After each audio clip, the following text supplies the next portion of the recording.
Un nouveau jour se lève sur Mondovì. Un jour durant lequel nous allons peut-être apprendre qu'ici ou là, des gens se sont fait tuer. Le village est à peine sorti de sa léthargie que, là où tout était calme, les soldats se mettent en place. C'est maintenant une chose à laquelle nous sommes habitués. Ce jour-là, pourtant, je vais assister à toute la cérémonie. C'est en effet l'occasion, la première occasion, d'enregistrer des images, les premières images que j'ai pu enregistrer de soldats sur la terre d'Algérie.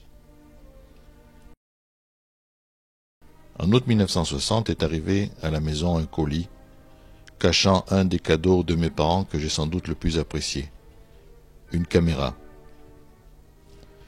Il s'agit d'une de ces premières caméras mécaniques, double 8, muettes. Lorsque les soldats quittent ce qui est devenu une place d'armes, la vie reprend ses droits.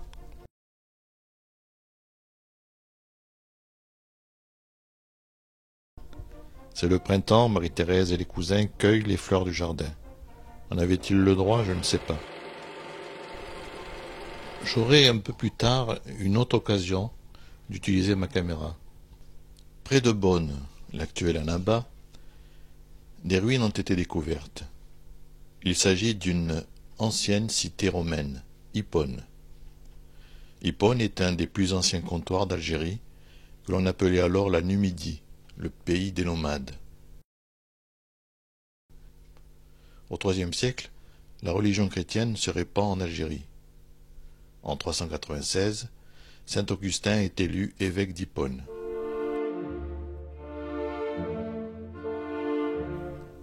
Il a été le plus grand docteur de la foi, il a laissé une œuvre considérable qui n'a cessé d'influencer l'ensemble de la pensée chrétienne. Il mourra en 430 pendant le siège de la ville par les Vandales.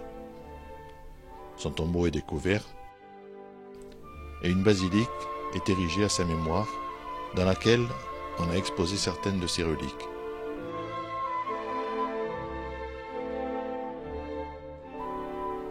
Chaque année, à la Saint-Augustin, une grande messe est organisée à laquelle assiste l'évêque du diocèse. Pour beaucoup, c'est l'occasion d'un véritable pèlerinage.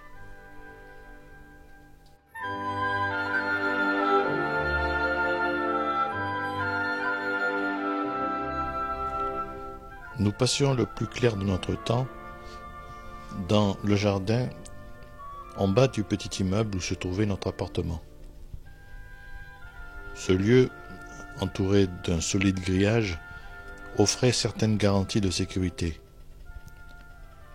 Agrémenté de 2 beaux mimosas et de fauteuils fabriqués dans des tôles anglaises de la dernière guerre, c'était un lieu de détente et d'amusement que nous apprécions.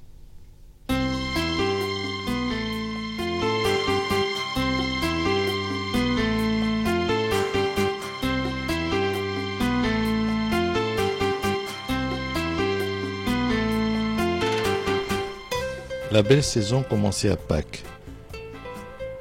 Il y avait en premier lieu la grand-messe à l'église du village, qui donnait l'occasion de montrer les habits nouvellement confectionnés ou achetés.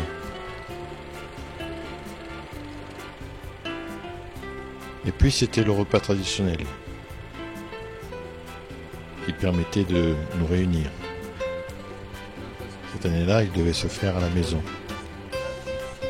Il avait fallu, je me rappelle, attendre patiemment tonton Charlot, qui buvait l'anisette chez Stébel, le bistrotier du coin de la rue.